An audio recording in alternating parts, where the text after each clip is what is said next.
welcoming you into the boring part of Bandwagon Nerds because you all missed the shit that we talked about before this started, and that was highly entertaining. And well, we got to enjoy it, gentlemen, but they didn't. I am back. Part-time Patrick is back. It's been a couple shows, fellas. Um, Tony, you live in the Great White North. How did the storm? What was the final result of Oh, Almost Canada's weather-wise. storm? Okay, sure. Yeah, Almost Okay. Canada's storm. You're almost Canada. So, what was the final total of your snowstorm? We didn't. We just got the cold. All the You snow was to the son of a south of bitch! us. Yeah. Well, I we've. Here's the two thing, feet Patrick. of snow, Okay, sir. but Patrick, out of the 31 days of January, I shoveled on like 25 of them. Fair, So, yeah, fair. and it was also for 8 days the high was 11 with a low of negative 17. So we had our fair share of fun. This is the first day we've reached 30 since last year. It is, according to my laptop, as we record here on a Sunday afternoon, it is 22 degrees, and that is also a high point for us. But no, so I was not intending to be on the show. By the way, welcome into Bandwagon Nerds here on the Chairshot Radio Network, part of the Chairshot.com, where we remind you to always use your head. And I am joined, you've already heard PC Tunney, the executive vice president of Wednesday programming, because Wednesday programming for me it's just never going to happen again, guys. Like I don't Seems know. like it's Every whatever goes up on every tu- Tuesday. every Let's do tu- it on every Wednesday. Tuesday, I can show you every Boy, I text I thought for have from sure, Greg PC DeMarco. Tunney gets up Wednesday morning and he's like, oh, for sure, we got an hour killed today with a Royal Rumble preview from Greg DeMarco. He's a booker, and Patrick O'Dowd. But Every Tuesday, no, I can show you this. It's no. every Uh, Tuesday. Our text thread is just Greg texted me on Tuesday to tell me why he can't make the show. Uh, like, so if you're ever available on Thursday afternoons, you're more than welcome to join the DWI podcast to give any wrestling thoughts you have, Patrick. but I'll just I put it out bowl there for like you. that's my bowling Oh, league. we record at like 5 Eastern, so Yeah, man, that's I'm already at the alley by then. We or we could practices get at you six live on the o'clock. lanes. We get you live from the lanes. We'd I have the am pins I am blowing up in the the background during practice. as the secretary treasurer of his local bowling league. I got to be there early. I'm You can important. record your I'm thoughts and we'll kind of a play them big on the deal. DWI podcast. I'm trying There to you go. get your opinions on wrestling back. All right, I need to shut up because we need to get going. So I We've apologize. also got Raymond Yeah, S. really, Cashington man. Jeez. Esquire. We got Dave, the lawyer himself, screaming and yelling about whatever, God knows what. I love your shirt today, by the way, Dave. Very Dude, nice. I A little got amazing. Spider-Man shirt on. I got my Star Wars coffee mug. I'm festive for the topic of I conversation. I went Yes. with a star. I went with a Star Wars background that Tunney's already said looks creepy with my face in it, but that's okay because it is half James Earl Jones, half Darth Vader, It's like with with my face right in the it's middle. like if James Earl Jones and Darth Vader melded into Patrick. You are the villain. That's Hey the Ray, villainess coming into you. Ray, I got to talk to Riverside about your background because it kind of looks like you're in a murder shack sometimes. I'm just gonna keep it real, brother. But gentlemen, I thank you for holding down the fort for me over the last couple of weeks. I I did. I listened to the show. I would like to just once again reiterate, and I hate that you keep doing this, Dave and Ray. I hate that you keep doing this. You keep making PC Tunney correct That is because annoying. well, and here's why.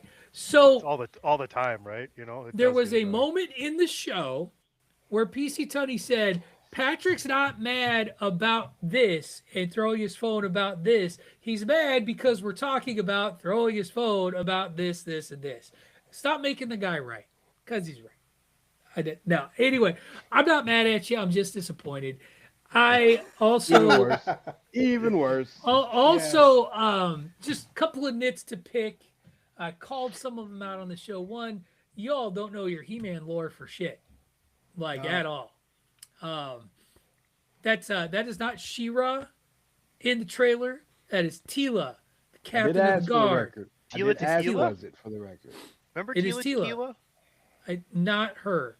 Tila This is a tequila. different She Tila. dated the Jeez. San Diego Chargers linebacker who did the lights out dance. I forget his name. Junior Starman. Seau? Sean No. Merriman. Oh, with Sean Merriman. Sean Oh, okay. So no, there was that. There was another big one, big thing. Oh, Jared Leto. Jared Leto once sent dead animals to his co-stars when he was pretending to be the Joker. The dude's a fucking weirdo. Don't care about him in any show. Terrible. What that got to do with And him being I a good think he's an actor? overrated Who's actor. right? So who was right again, Patrick? Tony was right again. Yeah, let's Grossly- go. I just win this Grossly show every overrated week. actor. He is in movies and they go. He is an actor that gets hired and movies go there to die. Like How many Tron, he grossly put the overrated final actors have Oscars? he put the final nail in the coffin of the Tron franchise. Just took it, just went, pah! I Leto'd it. I That's don't what know he did. many grossly overrated actors that have Best Supporting Actor wins. So I'm just saying. What did he win Best Supporting Actor for? Dallas Buyers Club. You watched that movie? Dave, did you watch that movie? It was a good Tony, movie. did you This is the watch first that? time I heard of Oscars. it. Nobody Good watches the movie. movies at the Oscars. It was a good movie. I watched that one. Yeah. I actually did watch that movie with Matthew McConaughey. It was fine. And then the Oscar talk. I feel so bad for Sinners getting nominated so much I because said that. they're gonna Yeah. they're gonna get the good job, you got nominated a bunch, and they're gonna win like two things. Literally saying the same thing I said. Oh, Look no, at I that agree. simpatico. It happens on occasion, and mostly in our sports opinions because Josh Allen is trash. But Wow. yeah, I the He-Man lore was the one that really got me. Was the support of Jared Leto. No one should support Jared Leto. We do have quite a little show today. The most anticipated round of Battle Royal Madness is today, as we are talking Star Wars. Guaranteed there's going to be some talk. Oh, that was the other thing. Darth Maul. Overrated character. Darth Maul ranks up there with Boba Fett as overrated characters. Because you know what Star No. Wars does better than anybody else? We take a character that nobody gives a shit about, but we made it look cool, and so the fans make him more important in their heads than they ever really needed to be. That dude was a one-off. That only, dude, Dave, you're freaking me out right now. I am? Why? Yeah, you were like phasing in and out of the background, like that door guy. You're Wonder sensing my Man. You are sensing my anger about this. Ding Well- dong, motherfucker. And here's the thing about Darth Maul that cracks me up. It is the bizarre obsession fans have with him because he looked cool. That we created like reasons for him to be alive that are in no way coherent at all. At all. Because you've got the animated film canon. He popped up in a Solo movie, which, by the way, is where I think this series is connected to, because in Solo, he is an underworld, a galactic underworld boss, crime lord, and that would be where I would wager he is going to make his, it's going to explain that bit as we continue to retcon one of the most throwaway characters in the second trilogy of Star Wars. None of that matters, though, this week, because this week we are going to talk very little news. We are going to talk about Wonder Man. I am at episode 5. Tony and Ray, I would guess at this point, have finished it because Tony gave it the 10 out of 10, and Dave, the last I heard, you were on like episode 4. So Yeah, halfway through. I'm not last, but as Ricky Bobby says, if you ain't first, you're last. So I'm basically last. Before we get into all that, after a week of just trailer after trailer after trailer, we really only had 2 trailers of note that I felt were worth talking about this week on the bandwagon. And so we're going to start by jumping right into the trailer park. If you are listening live, thank you for listening live, by the way. Make sure that you like, subscribe, follow the Attitude of Aggression channel over there on YouTube. Make sure that you follow Bandwagon Nerds on all of your podcasting networks as well as Attitude of Aggression. Do all that. Help us get our voices out there. We love talking about this nerdy shit to all of you.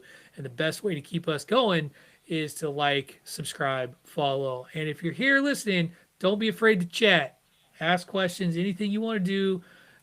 Tony will catch it and make sure that we answer it. So we are going to kick it off though, by jumping into the trailer park. We got our second look at Super Mario Galaxy and our best look at Yoshi to date. The dogs very excited about Yoshi Big appearing Yoshi because fan. Yoshi is basically the pet dog of the Super Mario universe. So it all makes sense. I watched trailer number 2 with the little O'Dowd because he loved the OG film. We enjoyed that. We had a great time. We watched this, and I have corrupted my son, and I'm kind of proud of it because he kind of went retainer boy on the trailer. Was like, oh, those guys don't belong there. They're in this movie over in Galaxy, and these are in Super Mario 2. What's even happening? Like, that was my son watching this trailer. He's like, I don't know if I want to watch it. I don't even know. Yoshi is in Super Mario 4 or whatever it's called, Super Mario World. He got in Galaxy. What is he even doing? And I had to calm him down. Um, Here's the thing. Super Mario Brothers was a hell of a fun film. Enjoyed it to death. It makes no goddamn sense. It is the most loosely put together story ever, but so is Super Mario Brothers. It's the same damn story every time. Somebody steals Peach, we gotta go get Peach. Like, that's the story. This one looks to be different. Hopefully, there's some depth. I do love Toad not wanting anything to do with Yoshi. Like, oh, we just adding a dinosaur. Oh, he gets to come with us. I mean, that's great, awesome. But and so I think this looks like a lot of fun. But I did not expect the little O'Dowd to be the one to go full retainer boy and be ambivalent about whether we see this trailer. I'm just gonna go to my left based on my screen breakdown, which is Raymond S. Cashington, and just thoughts on the Super Mario Galaxy trailer number 2. Love the trailer. Mario, kind of like the Sonic movie, is one of those movies that you watch for all the Easter eggs, right? So like I really enjoyed seeing them with uh, the fire flower that turned them into the fireballs and all that.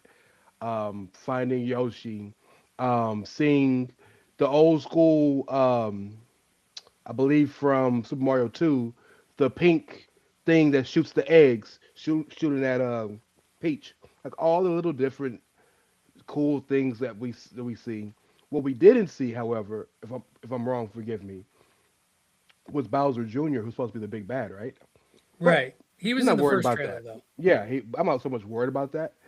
It was more important to kind of set the world because now that Mario and Luigi have kind of accepted that this is their new life, they're kind of going everywhere through the pipes to fix the pipes in their own plumbing way, which is kind of a cool touch on that. Uh, Great trailer. I'm sure the movie's going to be fantastic. Um, I am curious to see how Yoshi is used because Mario wasn't always the nicest dude to Yoshi in the games. The reason Yoshi would Push him always eat outside is the because he, head. yes, yes. But yeah, I enjoyed it. The kids were gonna see it. Yeah, her exactly. We're Birdo me and the or kids. Me and Birdo. Birdetto the or Birdetta if you want to get like personal. me and the kids will probably see this opening week. This is definitely one of those you got to go see. So yeah, excited. Best Tunny. game, best Mario game 3, right? Super Mario 3 is the best one, gentlemen. Of the OGs, Sure. yes. I have Paper such Mario's a great. well. 64 is my favorite because of Yeah, Super the Mario 64 is world World. and world. Super Mario World is my favorite to play. I've probably gone through it like beating and going to every possible place you can like 4 or 5 times. Like recently, me and Satchel McFlippins, and I say recently, this is probably a dozen years ago. So when I was in my 30s, I went through that whole game again. But the trailer looks super fun. I I never watched the first one. I think when this comes out, I'll watch the first one and then probably catch this one, a double feature or something. But yeah, Ray hit it on the head. The coolest thing was hearing the power up happening with the sound effect from playing the was just so fun, and it just brings back so much nostalgia. We talked about it yesterday um, on a podcast we were doing. Like sound and smell bring back memories more so than almost anything else, and it's just really cool to hear those sounds put to a new kind of animated movie. And let's just keep the franchise going. I don't see why there wouldn't be a third one, Dave. Yeah, I'm like you. I didn't see the first one, although it sure made enough money you would never have noticed my absence. But I, uh, I think I'm like Tony. I want to watch the first one when this comes out. But like Super Mario Galaxy, the first one and two, don't sleep on those games either. Those were phenomenally awesome games, especially for the more modern generation. Yeah, it looks fun. I mean, we're introducing more of the Mario universe into this. You get Yoshi, you get some of these other elements in there. It's inevitable, isn't it, guys? We're gonna get the Nintendo verse crossover at some point. It's got to be coming, like Super Smash Brothers Well, Brawl, something. we've already gotten Donkey Kong in this universe. I Donkey Kong don't was in the know first movie. though, Yep. because we got Legend of Zelda Yeah. coming out, right? Right. Well, that's live action. Well, that's though, isn't live it? action. Yeah. Right. Okay. Yeah. Okay. Yeah, I like the super crossover thing, like a battle royal madness. You mean? See what I did there? We'll get there. I kind of see what you did there.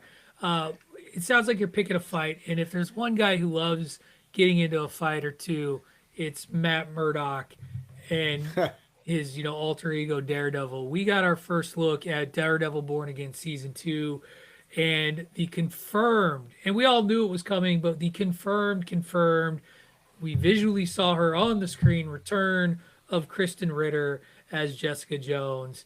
Very, very exciting, I think, for a lot of fans. Probably I would argue that it's overall, in totality, better as a series than the Daredevil Netflix series. I like Jessica Jones better. Season 1 is just over the top amazing and good. And it could be kind of up for debate whether or not the rest of Jessica Jones sort of competes. I always thought it did. I really liked it. But this was an exciting moment that fans hoped would appear in the end of season 1 when Matt is gathering people to resist Wilson Fisk. We get a lot of images of things going on, but we don't really have a sense of what is going on. Like, you get to see Bullseye is confirmed. He's chilling in a diner. You get to see, like I said, Jessica Jones is returning. Wilson Fisk is beating the shit out of somebody in a boxing ring. There seems to be some sort of level of like a QAnon or oh god, I'm gonna forget the group that Anonymous. uses like what's that? Anonymous. Anonymous, yeah. The Like Guy Fawkes there mask, yeah. seems like a group like that that's flowing around. So there's all these elements that are happening in a city that's in turmoil, and of course, it wouldn't be a Daredevil season without Matt Murdock getting the shit beat out of him. But that last image of him looking up with that kind of wild grin on his face tells you that we're going places. And Dave, we'll go in reverse order this time. We'll let you take it next. The other thing is that trailer went hard, and then right after you shared the trailer with the group, I shared the poster, and the poster also goes pretty darn hard as well. As it's Matt in a black suit with what looks like blood raining down on him. It's quite the start. It's quite the image, and I don't know. I'm looking forward to season 2. Oh yeah, absolutely. Why this first season wasn't watched more despite the critical acclaim, I have no idea. But season 2 looks really good from this trailer. Looks like Matt and Carrot have started back up, and they are progressing their relationship quite a bit, which of course raises the stakes as far as Matt's involvement and how Kingpin can get to him. But yeah, I think the highlight is, of course, Jessica Jones showing up. Kristen Ritter's back. Makes you wonder if the other defenders are far behind at this point in time. But Just give me Luke Cage. I just want Luke. I don't care about Yeah, Iron Fist. Luke. Yeah, well, yeah, that's true. I That mean, sort of if thing. we get Danny Rand back and we get another chance, and he gets another chance, Sure. great. Or Elektra, something like that, Yeah, somehow, get some way. Elektra. Well, Electra died too many damn times in the series. We need Danny Rand back because we need Colleen and Misty back because they were the best parts of that show. Right, but we can have Yeah. Colleen and Misty back without Danny Rand. You don't need him to explain them. Who is Yeah, Misty married to? Like in my opinion, like you don't, Who is because Misty married Colleen to? took over the Iron Fist. So Yeah. But remember the post credit scenes, he had them because he had the guns. Eh, He still had it. But that's eh, getting in the lore now. Yeah. I don't need him. Yeah, I I don't mean, need him. It's fine. I'm cool with if Luke Cage comes back, I'll be happy as can be because I love the Luke Cage character as well. But it looks like it's going to be another really solid season. They're picking up right where they left off. It's got more depth, I would say, or it's at least a little easier to follow than the Netflix series was. But I don't know if I necessarily say it's better, but it's certainly different and at the same time similar. It just moves at a faster pace. It does. It does. Like that's Yeah, it just moves at a faster pace. and the Netflix seasons were longer, so you had a lot more room for extrapolation. That helps a lot. And this is much more tighter window. But it looks like it's going to be a great season. More Matt Murdock, more Jessica Jones. I'll be as curious. We get a little. We see Foggy in one scene, which I'm sure is a flashback to something. But it's still. It looks like it's going to be awesome and pick right up where they left off. I'm in. I was already in, but I'm in anyway. I think a fun project at some point because I think we really as a group enjoyed this first season a whole hell of a lot. Like there wasn't an episode which we were like didn't think it was really good or had a ton of problems with it.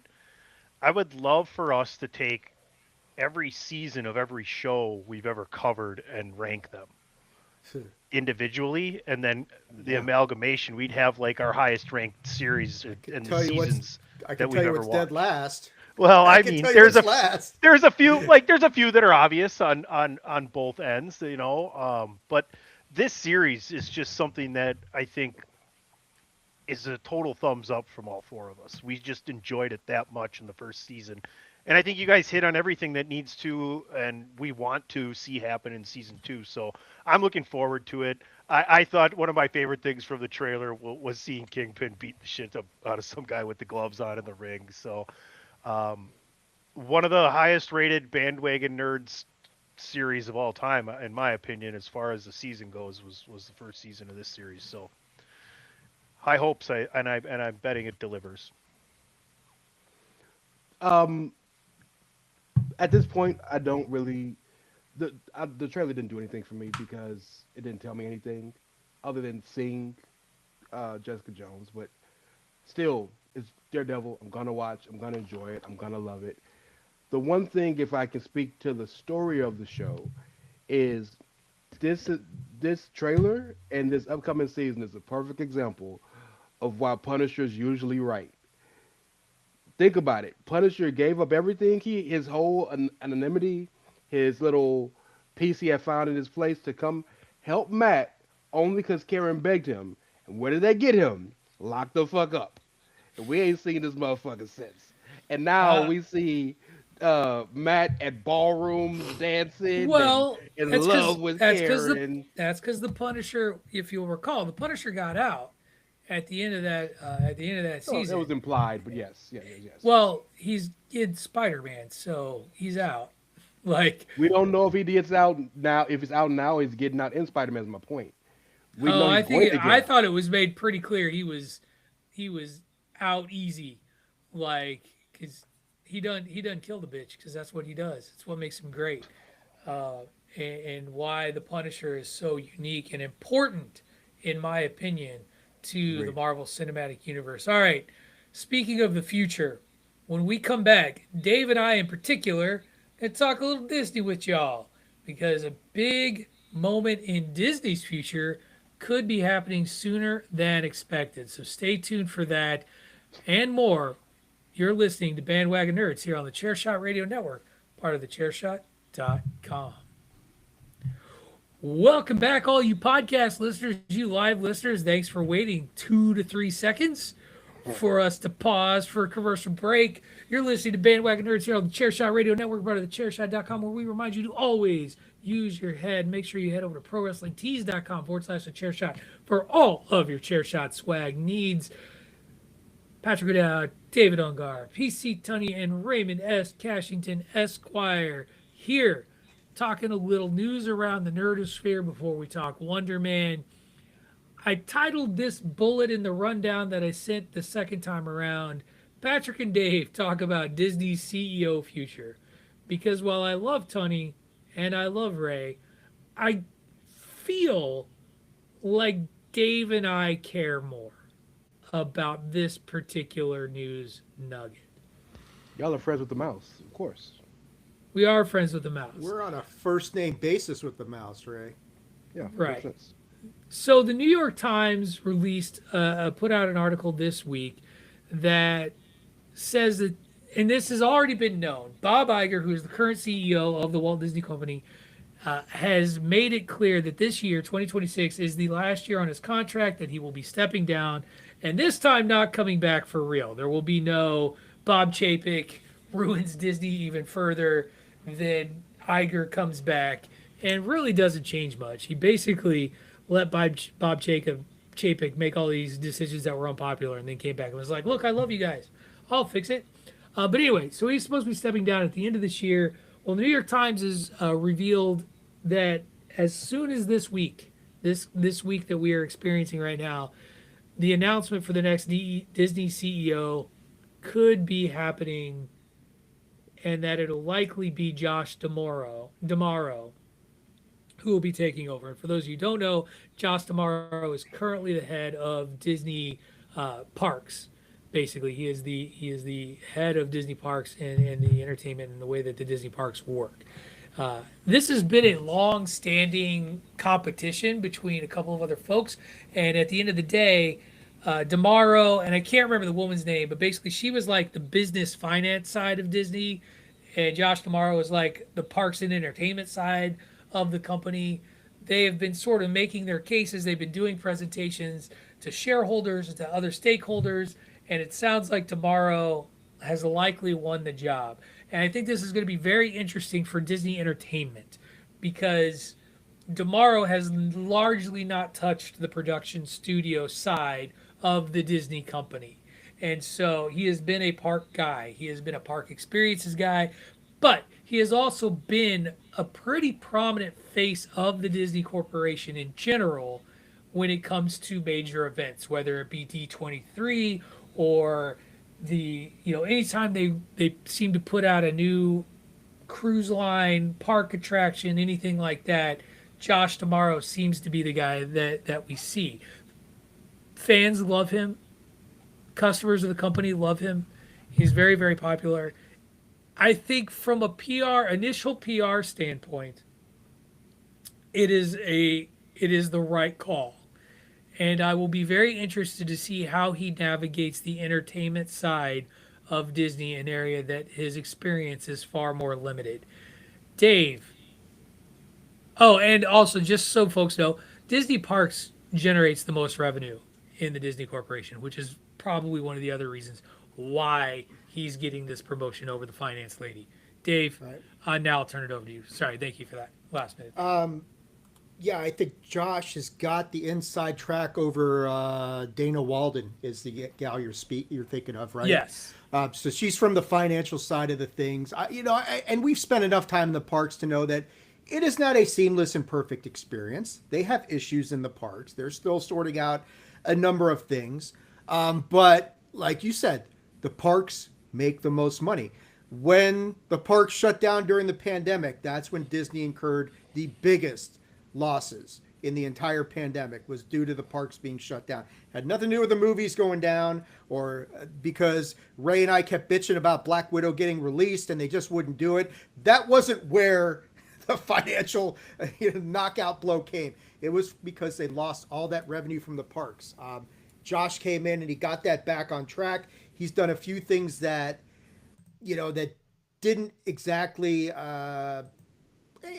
it hasn't exactly hit in a few places, but that's okay because Josh is doing his thing. I do like the fact that I read something that the New York Times, Pat, you were reporting about the New York Times, that sort of thing, and it does look like that Bob Iger, unlike last time when they gave Chapek the job, Bob Iger is soliciting feedback on Dana Walden and Josh D'Amaro from numerous executives who work directly under them. So that's a big deal. I think, and unlike what happened with Bobby Chapek, he didn't do that the last time. Bob is looking at this thing a little bit more broadly this time around, which certainly helps the whole process. But I think, Josh has got his finger more on the pulse of what makes Disney Disney than Dana does. Because if you're just in that clinical environment of just looking at spreadsheets, numbers, stock prices, dividends, shares, obviously very important. Don't get me wrong, but I think from the standpoint of what's going to resonate with the fan base more, uh, Josh has got his finger on that pulse a little bit better than Dana does. So I would expect him to get the job. But I do. It is encouraging that Iger is reaching out to the proper people and vetting this a little bit more diligently than he did the last time around. That's got to be a good sign, right? I agree. Here's the thing: is it wasn't like Bob Chapek wasn't a part of Disney before he got promoted. He was just much more of a money guy. And this is, I've been watching a couple of the documentaries on Walt Disney World and Imagineering in particular, and just sort of the level of at odds that the corporate side, and this has always been the competition with Disney, is the corporate side versus the creative side of the Disney company, whether it be in the parks, whether it be the types of films that get made and what gets made. We complain about it all the time. Like, Elio's not a bad movie at all, but it didn't make money the way Zootopia 2 did. And so there's this clear conflict from the money folks of there's no money in new IPs, right? Like they always are trying to argue for what's going to get you the most dollars, which is why you see all these sequels and these reimaginings of current IPs. Kind of forgetting that in order to perpetuate and to be sustainable, you still have to develop new stories and actually market them. Because I will argue marketing killed Elio. Like, I don't think the film itself killed Elio. I think marketing killed Elio. So we'll have to see. Again, Josh Tomorrow has not been named. Many are assuming he is the one that who is going to be named. We just have to wait and see what happens next. So, and we'll be here to talk about it. I know Dave and I, in particular, will once again we'll go crazy about it. Ray or Tony, anything once you're to back add? from your trip, I'm gonna let you know how Josh Tomorrow has done when Yeah. he's announced Yes, as the new head. please. Hooray! You can rich celebrate people on the getting richer. cruise with him. What'd you say, Ray? What's that? Hooray! Rich people getting richer. Yes. Well, yes, that's the world we live in.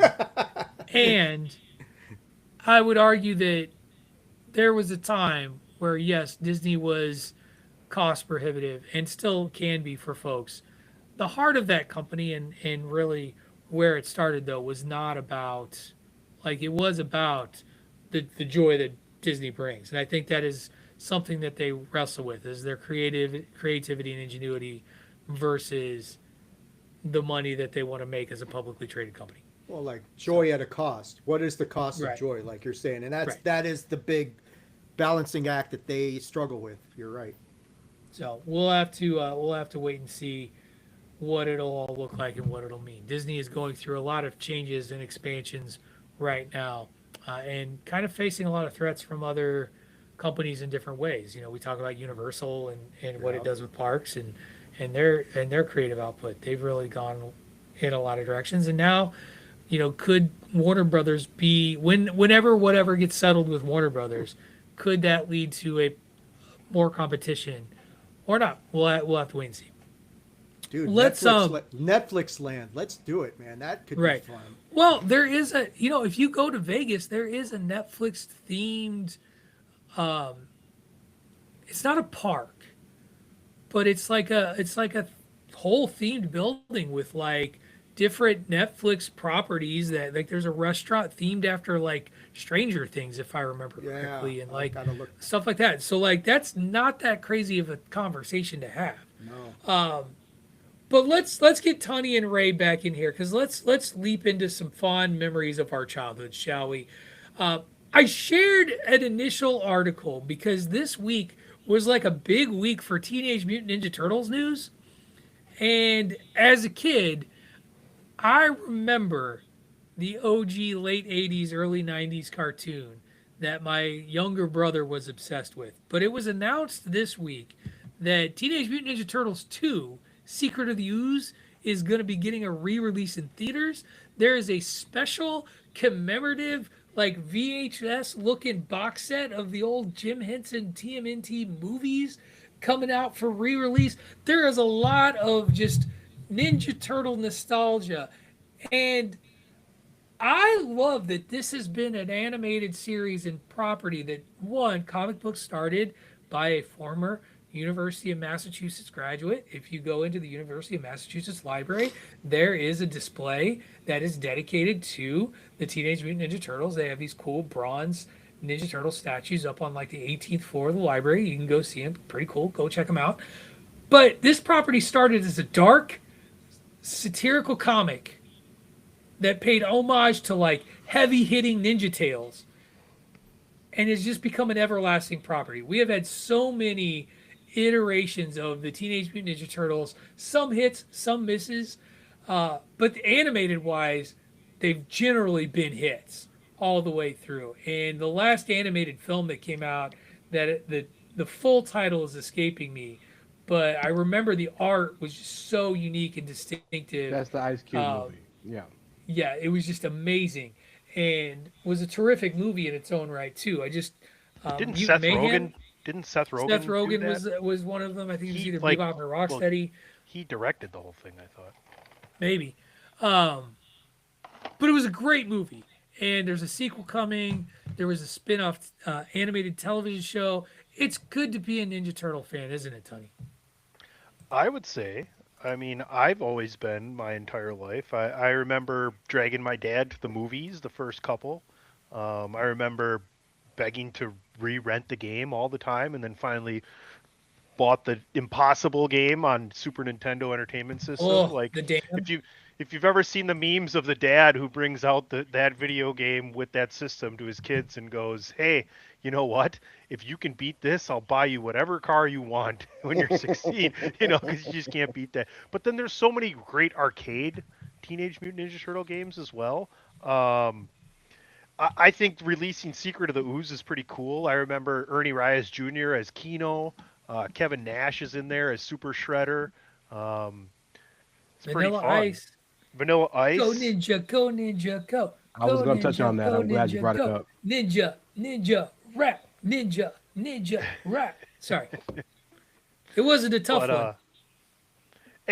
but that was the time though. That was the early '90s, right? Like, I mean, shit, I was 10 years old. Yeah, but man, nothing but love for the Teenage Mutant Ninja Turtles. I was always a Michelangelo guy, right? It slices, it dices, radical, gnarly, cowabunga, dude.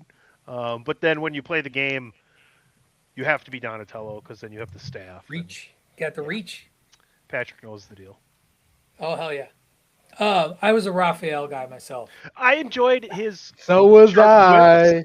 I. I kind of got annoyed with Donatello and Leonardo always like back and forth with each other, but those are the two guys you'd pick in the video game. Yeah, again, reach. Ray, your favorite Ninja Turtle, and why was it Raphael? It was Raphael because Raphael had attitude. You know what He I was mean? cool but rude. He was cool but rude. He was crazy. No, Donatello got big Cyclops energy. Don't fuck with that.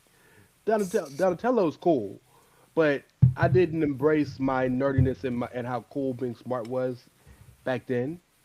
And Michelangelo was just too kiddish for me.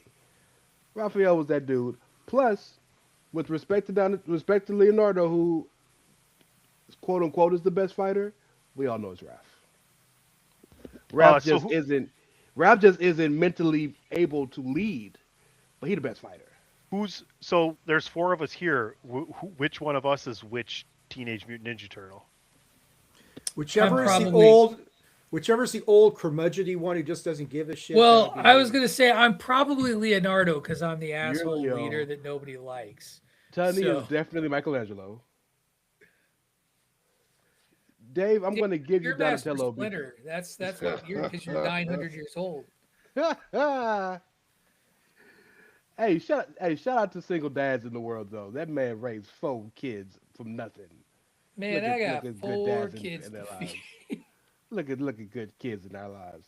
Ray, which Yeah, which man, one of the love it. turtles got turned into turtle soup last week in Battle Royal Madness? One of them got destroyed. Oh, Poor Oh, Ronan Michelangelo, Michelangelo. Ronan but it was the Michelangelo. last Rona. There you go. Yes. So which can we just once again revisit how it's a crime that that's not going to get made into a movie now that it got canceled? It's a crime they'll make that it the eventually. last Ronin, best Teenage Mutant Ninja Turtle comic out there, Y'all killed. remember? Y'all Studios remember? killed it. Y'all remember the fifth turtle, Venus, the baby blue girl? Yes, Yeah. she was in that like odd in between. They were capitalizing on the Jim Henson uh, creature creations that were the Ninja Turtles, which the science, the the engineering in making those turtle costumes was just next level for the time. But they were capitalizing on that, and yes, they added a female turtle. There's been all kinds of characters that make no goddamn sense, but that was what was great is you could just be bizarre with mutations. Dave, who's your favorite turtle and why was it Splinter? Yes, I'll just go with what you said. I He bet don't And you are Dave's favorite He don't turtle know him. was I probably Raphael. I didn't. I was not a turtles person. Still because am you're not a turtles old. person. You're That's old. It right. was like 10 years after you would give it a He's shit. old. You can't take all of his shit. He's too old. You're So, old. You can't watch good cartoons. You're too old. I know. Too I old. know. Christ, Sorry. and you didn't even know He-Man. So that's, a whole other problem. I know who He-Man is. You The didn't know subcast, I nothing. don't know You who knew that is. nothing. Fisto, by the way, Ray, I too owned Fisto. Did you know there was a bad guy version also? It was a No. yeah. So I can't remember his name. A weensy bit racist. He was Asian and had a golden karate chop hand, and it was the exact same mechanics because the arm was spring loaded so that it Hmm. could go wata. It Yep. was pretty So cool. is And the fist. Fisto's the You wata. pull the fist back and it will pop up. Yeah, Right, oh, and so their good. hips were also spring loaded too. All of the Dog. He-Man And characters were spring loaded, so and you could like wind them up and go then wata. they had the gear, so like you could put on Fisto's like Yep. silver thing. Oh, I'm so hyped right now. I miss being a I kid. had all that shit. I had Battle Cat, I had I had Castle Battle Cat. Grayskull, I had Snake Mountain, just like Tunney had all those toys. See, I told you guys I listened to the show. Such good Now you stuff. know. And knowing is half the battle. Ram Man G.I. was the Joe. only Ram Man was the only He-Man character that was not built like the other ones. Because he was this Oh, little and the stocky wizard. dude, and you pushed him down, and he would shrink, and he had a little lever, Pop and when up. you hit the And the lever, he would wizard jump. too, though. The wizard Oh, too. Orko, yeah, you're right. Orko was Yeah. like a spinny top guy. You're Yeah. right. I stand corrected. But very few of them. All the other ones followed in terms of the male presenting characters. Sometimes for me, the Teenage Mutant Ninja Turtles would invade Castle Grayskull Makes it- to save Be like He-Man. that. the Be like great that. attorney of GI Joe war that I had in my hometown, and then the fucking Transformers would show up and just blow everybody up. Now that's the battle royal madness we need, Ray. Is we need the Transformers versus He-Man versus GI Joe, and maybe the Teenage Mutant Ninja Turtles. That's the 4 brackets for the future. I All should have right. put He-Man in Take this instead of Conan. I probably should put He-Man. He-Man, he's not in this. No. Well, He-Man wasn't a comic though. Conan was a comic. No, best of the rest is. Oh, gotcha, Yeah. gotcha, gotcha. 'Cause Conan was originally Yeah, how did we was miss He-Man originally on this whole thing? Mighty Mouse, come on, Ray. anyway. There's no way. That's a future problem for us to figure out some other time. Anyway, thank you, Andy Kaufman. We got to move in though. We got to talk about Wonder Man. Everybody here has watched at least 4 episodes of Wonder Man. So, folks, if you're listening live, now you might want to mute us for a little bit. Tunney will make a little gesture when we're done because he's the producer. So we're about to start talking about it, and when we're done, I'll flip you off again. Wow. Fair enough. So, Way to endear because yourself there's to the nothing audience, but class here on Break the Bandwagon glass. Nerds, No we're going to class. give you the Break the best. glass. We're going to give you the best, only the best, when it comes to entertainment. So, I've got 3 episodes to go. Here's what I'm going to say. One, I love all. I am thoroughly enjoying this series. Is it my favorite Marvel series? No, WandaVision still holds that for me, but it's a completely different kind of show, and it is incredibly refreshing to have a buddy comedy that, by the way, kids, for those of you bitching about shows being woke, it's a pretty woke show. The idea of a government shadow organization going after certain people with types of characteristics based on who they are to throw them in prison because they're trying to meet a quota, kind of happening right now. But anyway, just we're gonna. It's okay because it's superpowers instead of brown people. Oh, but Hold wait, on. the character Hold is a on. brown person. Tune Arkham into saves life, my unidentified boy.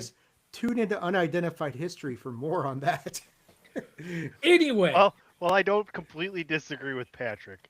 Just so everybody knows, the slight difference here is someone has superpowers. yes, they're not a brown person. Sure, that's the difference. Anyway, I've been thoroughly enjoying this. You know what, Ben Kingsley, if he were an American citizen, like if he were an American born and bred, he would be part of our American Treasures group, like our National Treasures group that we've developed a while back, and we haven't had to take anybody off that list though. It got a little dicey with old Dolly there for a while. Thank preserve Dolly Parton. She helps poor children learn how to read, amongst other things. But this show's a lot of fun. I'm enjoying it a lot. I'm really intrigued to see where this goes and what the other shoe that's going to drop. So I don't want you to spoil too much, the two of you that have finished, because I don't want that surprise ruined. But go ahead, Tony. Why don't we let Dave comment, and then maybe and you and Dave can take your headsets off for like 2 minutes. Ray and I can talk about the series to each other, to everybody who else has. Or you But could first, just let wait Dave... till we get caught up, No, and but then we'll all about talk it then. like really briefly. We're we'll not talk we're about not it. gonna we're not gonna revisit Wonder Man. This is our time to talk about Wonder Man. It's by No, the I think time next week rolls around. By the time next week rolls around, it'll already have been out for 2 weeks. That's a dead topic in the world of the nerds. That's Like the nerds have moved on. We'll be mad about something else. I love the show so far. Cena who? John something. AJ what? No, I 47 love minutes. It's me today. Wrestling reference. I Throw love it. the show. Yeah. Throw it. Play the gimmick. Play the gimmick, Patrick. You son of a biscuit. Wait. Throw it in the snow. You got to throw it in the snow. You should or get doesn't it, count. Patrick. What you should do is if you're at next time you're at like Walmart or Target or anything, check the stuffed section and find like a giant stuffed like phone or something that you can bring on the show, and anytime you get mad for fun, you just throw it like up against the wall right there. I mean, in the basement studio, which is my guest bedroom, there's a pile of pillows that the phone safely was tossed into. So, Awesome. go. It I worked. love it. I Awesome. want to see more phone tossing on the live show here. is that what it is? I Dave, continue. I love Wonder Man so far. It is a different sort of show. Ben Kingsley has been magnificent, and I love halfway through the journey that Travis is going on, as just trying to make up for the poor judgment he made in being the Mandalorian, and not being able to live that Trevor, down. by the way, because not Travis. Trevor. Trevor Slattery. Trevor Slattery. Sorry. And the Mandarin, not the Mandalorian. Yeah, the Mandarin. Did I say Damn, dude. Mandalorian? Dave, Yeah, you did. okay, Dave. you know what? You might as well just take your I headset don't out. know. I can't. I don't know if I can not make fun of you right now, Dave. I gotta say, did you have your multivitamin this morning? This is the first did time I've ever made. I It's did the not first time have. I've ever made fun of your age. I love you, but I had to there. Yeah, it was I rough. did not. Yeah, that's rough. I'm just gonna bow out now. So it's a good show. It's a I good like show. I like your hat. Before the two of you go too far into it, I do want to talk about. I do appreciate the Hollywood and celebrity cameos. Getting Joey Pants and the whole like Trevor Slattery, Joey Pants like rivalry. Joey Pants. Blah, blah, blah, blah. Everybody's Joey talking about Pantaleone, Josh Gad. You're a jerk. We Or talked whatever about he that calls yesterday. And We got his name right yesterday. Name. Yeah. That was the best part about it. Is they kept using his full name. Like it It's was so always like Joey brilliant. Pantaleone. Oh. You're like everything. But then everybody's talking about the Josh Gad cameo. I didn't realize this and had to look her up. But apparently the woman that he talks to, like when he blows his part in American Horror Story, the woman there, she really was in Twilight. Was the actress that she because he's like, I loved you Oh, in yeah. Twilight. Yeah. She is indeed in Twilight. But I gotta say it, Mario Lopez, just all over episode, was it four? Extra baby. Four. Yeah. Doorman ding dong motherfucker. That episode is awesome. While you guys are still in the I'm conversation, on it's that so episode. I cool. saw that episode, yeah. Yeah, it's so cool because you get the first three episodes of this series, and then they take everyone that you know and have learned about and have been endeared to, and the line you're following, and they give you this side story that explains why it's so dangerous to have these metas in film, and it's such a cool fucking thing. I thought that was one of the coolest episodes in Marvel's I streaming history. Right. I actually want to go back and rewatch that episode because I agree with you. Prayers up for Josh Gad, by the way. I hope we find his way home. Actually, you know what? Is it that bad if we don't find him his way home? Though, Hey, kids. my kids need Frozen 3, bro. All right. Well, it's. I'm sure we'll find him in whatever dimension he's in at some point. The best thing about that episode, by the way, don't skip the credits to go ahead to the next episode because you get a full techno remix of the summer song that he's singing in the club. The whole tune. You get it all. Summer, bitch. It's great. It's good stuff. All right, I'm going to take my headphones off. I'm going to go take a little walk. You don't have to. We're not gonna. Come. We're not gonna go deep. I'm into not. No, it. It's no. okay. I'm not Hey, guys, because I don't want. I guys, don't want at my this headphones point to in the cut out. podcast, this is about the point in the You podcast can just take 'em where I out of your get up, ear, go and walk away anyway. Have you not noticed that this has become a thing? I He's get gonna up I because knew that. Dave's gonna Yeah. listen. about halfway through the podcast, for some reason, I, Gotta go pee. frankly I gotta go take a piss. So I go and take a piss while you Go guys find, talk about go something. fix And your I'm phone the that you I'm threw. the old one with the weak bladder. I got you. I have diabetes. What do you want from me? We All paid right, We don't need So, to compare Ray. diseases, buddy. all right, Dave. You're gonna let us spoil this for you. Go ahead. I this is awesome. Like, and don't tell me like, uh, Yahya Abdul Mateen, right? That's his Mhm. name. Okay, I remembered it. Now it's in my brain. Awesome. But whoever was smart enough, whoever's idea it was to go, you know what?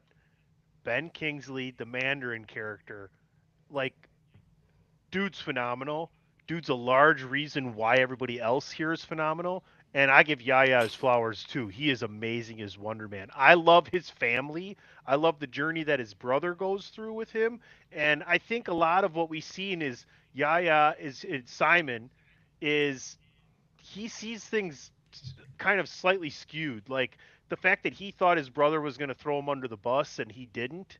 You know what I mean? Just because he didn't see that his brother was just trying to push him into something successful, like that family kind of relationship stuff. But the way this all plays out and how it ends up, everything kind of working out, and the fact that we see him in basically complete control when this ends. Mhm. And I'm trying to be slightly cryptic to I not got you. fucking I ruin got it you. for Dave I got because you. I just got because you. he's here. I'm not even got paying you. attention. But this is right up there for me with Loki and WandaVision. WandaVision. Yeah, those are. It's. I mean, this was fucking amazing. I can't. I would rather see them use these guys in the MCU than see a season two, but I will take both if you're going to give it to me. But this is just a super incredible series. This character, it's going to end up being awesome. The guy who played Von Kovac was amazing as well. What a cool thing! Isn't he the same guy that's the bad From guy in Superman. one of the? Yeah, yeah. Superman. Yeah. Okay, so I'm not losing my shit. But Ray, what do you think? Because we're the only ones that seen the whole thing. What do you think about my theories and ideas here and how I perceived it? And what do you think? The only thing I disagree with you about is the brother, because Simon has one of the saddest lives I've seen on a TV show. Because now, granted, he's loved, but we all have that family member that's loved kind of to an extent. But unfortunately, his the beauty of the story was that he is your classic starving artist, but he can't really tap into everything that he needs to because of the scars and the drama of his powers. but he's also chasing after something that he inevitably can't have. The reason he wants to be Wonder Man is because his daddy.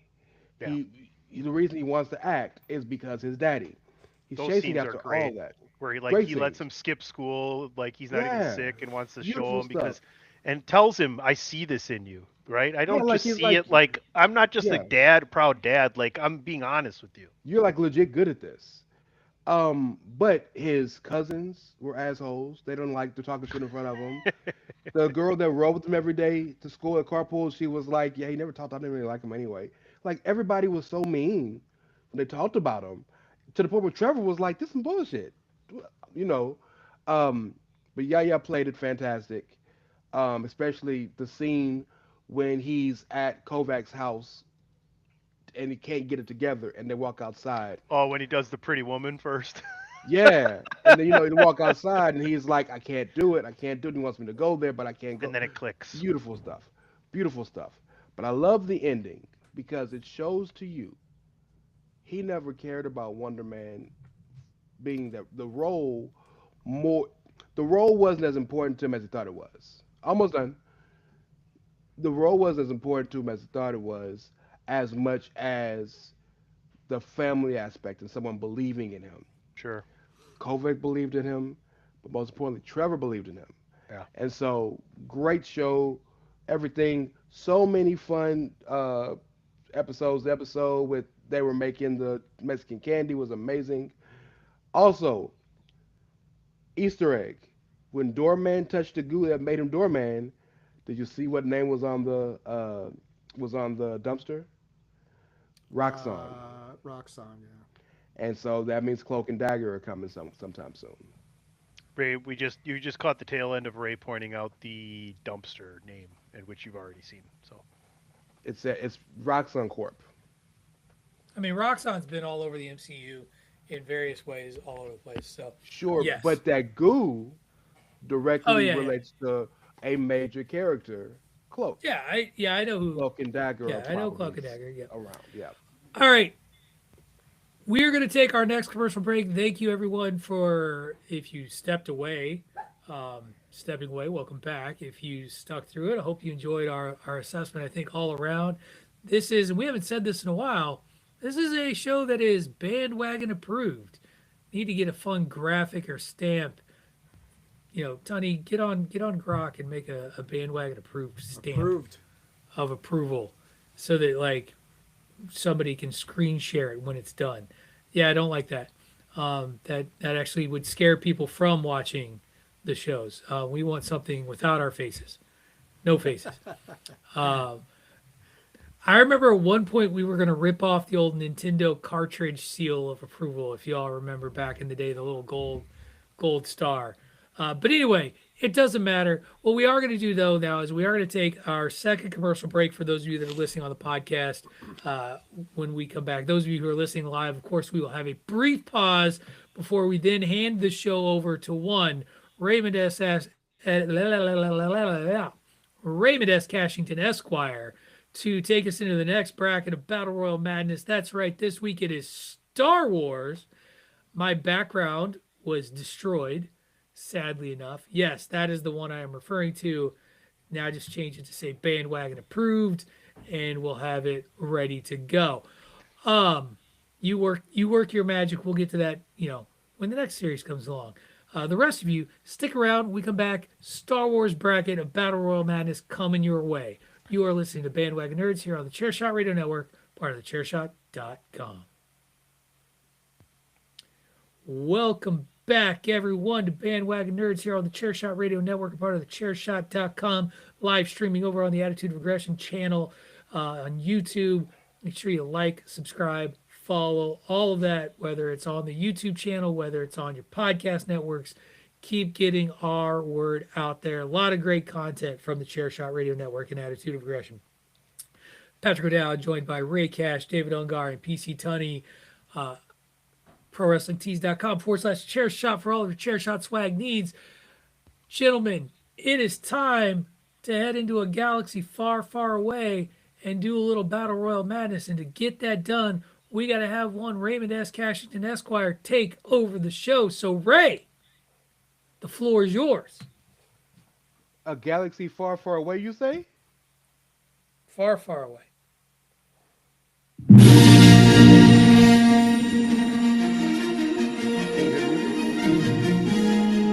I hear a copyright strike coming.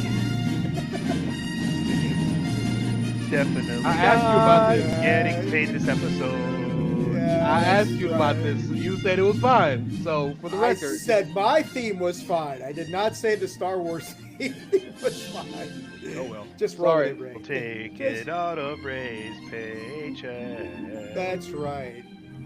whatever. I did ask. It's not a So, big deal. Battle We Royal apologize, YouTube overlords. Battle Royal Madness, guys.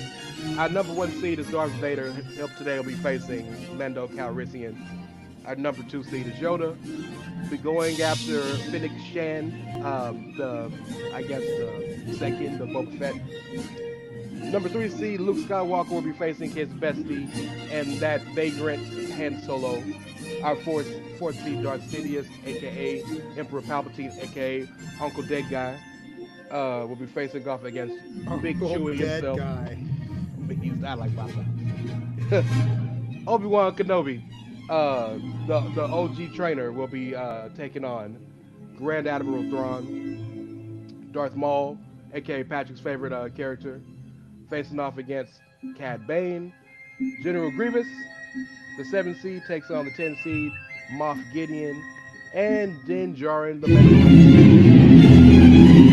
God damn. Kill the music. Jeez, Ray. I asked. Wow. That's all I can say. I asked. For the record, this is the only one with music. So, That's fine. It's all right. We all right, won't- guys. I'm okay with the music. It just is blaringly loud at certain points. Oh, well, you should have told me that. I didn't know. That's why Just I at cut. the That's end. why I did Just- the just cut. at the end. Because it It was was only so loud loud at you the couldn't end. hear you talk, bro. Yeah. it's I just- could have turned it down. That's why you could have said something. No, My it bad. was fine up I- until the Totally very fine the if you want to transition turn there. it back on and turn it down. No, because I'm already in trouble now, apparently. All right, guys. Oh yeah, this show ain't making it on YouTube, fellas. It No, ain't staying. it is not. Live is fine, but YouTube, no. We might be fine. Trust me. We might be fine. Number 1 seed, Darth Vader versus Lando. I don't really see a lot of competition from the coolest man in the galaxy, but I have to ask. I always start with the captain of our ship, Mr. O'Dowd. So Lando is gonna try to make a deal by offering him a Colt 45, and hoping that we can chat over a table to see if we can get a bargain to where maybe we don't die. But unfortunately, this deal keeps getting worse all the time, Yep. and eventually Lando bites it hard. It's not even close. Yeah, Darth Vader easily. Go ahead, Dave. Patrick stole exactly what I said. This deal is getting worse all the time, and it's going to get really bad for Lando. Because Darth Vader, you just have nothing to bargain with against Vader. You basically offered him all of Cloud City the last time around, and that didn't work. So, yeah, unfortunately for Lando, it's over pretty quick. Tony, go ahead and even it out. No, nail in the coffin. It's over. Yeah. Appreciate Even you, it Lando. Thanks for coming. Appreciate it, my boy. Our number 2 versus 15, I don't imagine is going any different from the first one. Yoda, the OG Jedi, faces off against Fennec Shan. Now, for the record, Fennec got a little cyborg in her, and she's pretty badass. So, Dave, does she stand a chance? She lasts about, I'll say, 10 to 20 seconds longer than Lando did against Darth Vader, but only 10 to 20 seconds longer. I mean, you're talking the Jedi. The Jedi going against Fennec Shan. She could fight, but there's no escaping that little green bastard. Once he starts jumping all over the place, breaks out lightsaber skills, can repel force lightning, made the Emperor, stood toe-to-toe with the Emperor. Sorry, I love Fennec Shan, but no. You gotta go Yoda here. Go ahead, Tony. Long this will not take. Well said, Patrick. Yeah, Fennec Shannon is going down in a heartbeat. This isn't gonna last. She done. He doesn't even have to draw his lightsaber to win this one. God damn. well, He doesn't. He can Wow. catch lasers and fucking turn them into force balls. you right. 4 for 4, gentlemen. I'm with you on that one too. We got our 3-14 seed now, and this is the one that's gonna hurt some people's feelings. The homies gotta Unfair. fight. Unfair, Ray. So I'll save you for last. This is unfair. Tony, go ahead, sir. This is just as fast as the first two. If you're going to pit people against each other in a fight to the death on even ground with the maximum amount of power each they've accrued throughout their history and said genre, Luke Skywalker to me should be number one. He's easily the most powerful person, entity in maybe anything ever if you want to Other go to than the end of the game. R2D2, right? I have one PC Luke Tunney Skywalker. Ah, That's see what cute. you did there. That's cute. That is cute. That is cute. Go ahead, Patrick. Yeah, right. This is the thing that's hard about doing a Star Wars battle royale is any Jedi facing off against anybody not a Jedi one on one, odds are low. The odds are low. And in this case, I love Han Solo. He is a cool bastard. But no. No, Luke Skywalker wins. And Like- you're right. Anytime you got something like this too, you got a pretty big advantage, you know. Well, we'll That's get what to she that. said. That's later. That's what she yeah, said. We're not Yeah. there yet. And to your point, you're absolutely right. Jedi or no Jedi, Sith or no Sith, you're right. But every tournament, the top 3, 4, 5 seeds usually are way overmatched. So it's Sure. still fair. Dave, talk about the besties. Go ahead. Well, and that's the only chance that Han Solo has in this match is Luke's affection and the way he feels about Han that could, if Han was going to be the scoundrel that he is, to get in a shot on Luke that Luke doesn't block or sense or do something otherwise. That is the only way that this ends differently. But yeah, given the parameters of what we're trying to do with this tournament, yeah, you're talking about a guy who took down Vader and the Emperor and an Empire. Tunney's probably there's a real good argument he should be number one. I got Luke as well on this, but I'm just throwing something out there as to how it could happen. Sure. We all got Luke clearly, but the reason Han Solo loses is because Harrison wants him to die, so he allows him to kill him Well, immediately. There you go. There you go. All right, guys. That's funny. The 4-13 Uncle Dead guy versus everybody's favorite Wookiee. Patrick, It's just, what are you gonna do? Growl at him to death? He's got a cross. He's got a crossbow, Pat. and he's strong as hell. Yes, and can that grab him. crossbow holds. That crossbow, he's not going to get to him. He's literally doing the force lightning pose in the picture you have provided. What if he? Look What at how if he prone shoots- Chewie's junk is right now. Like he's getting forced in the junk right there. Like What cover if- your junk, guy. What if he shoots the machine that's keeping the third version of his dead body alive? No, no, because he's so powerful. First of all, somehow Palpatine returns. So, like, apparently you can't kill the motherfucker. We just bring him back. You just wanted me to get mad about Rise of Skywalker. That's the shit you're pulling right now. And you did it. Congratulations. It was 'cause an fuck that movie. unintended positive note. I didn't Fucking plan on it. Awful But I'll take movie. it. Never I'll take should have been the bad guy there in the first place. The Force place. The force, please. Damn it. He's going to force lightning Chewie to death before Chewie gets more than 2 steps in a trigger pull. He's done. He's done. Yeah, He's DED dead. You, I you mean- pulling for Uncle Dead guy? If Chewie can do like you do, Ray, where he holds a crossbow and releases them both at the same time and still fires off some shots, anything's possible.